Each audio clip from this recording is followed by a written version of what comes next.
In this last video, we'll see about type probability.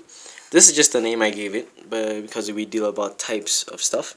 Here we have a diagram. This diagram shows one big space, which is our total space, our sample space, and then inside we have a green and blue side. The green one is type 1, some type, and then the blue one is type 2, and then N1 is the number of objects we have that are type 1, and N2 is the number of objects we have of type 2, and then the big N is the number of stuff we have inside the sample space.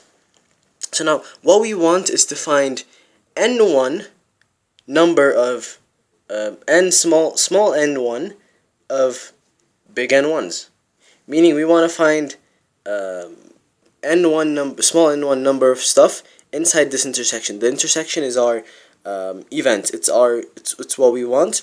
So we want n1 many of n big N1s, meaning type 1s, and then we want n2 of type 2s. So what are the chances that we get as we want them? So this depends on the way we conduct it. If we replace everything we have, meaning we do it with the replacement, we have one formula, and then if we do it without replacement, then we have another. If we do it with replacement, we use this formula right here.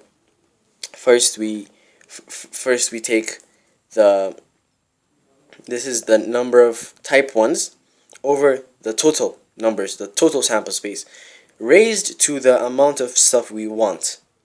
How many N1s do we want? We raise it to that. Times, that's a dot, times.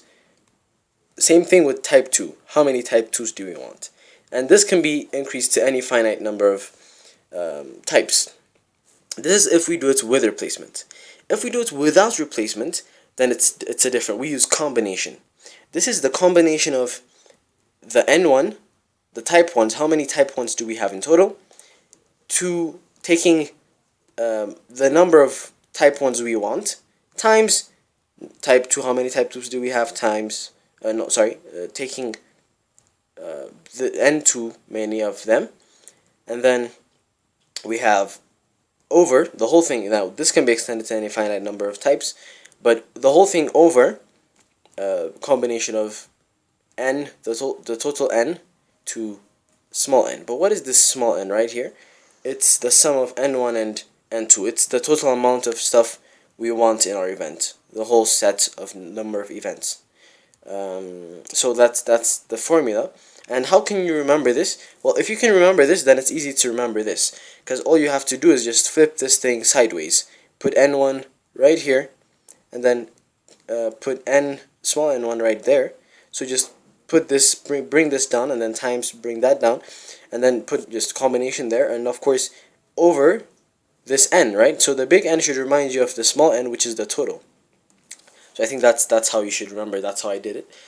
So this is all about type probability. So if you're asked, we have this many objects of type 1 and this many objects of type 2 and this many objects in total, and we want this many objects of type 1 and this many objects of type 2, so you can use these formula depending on the replacement.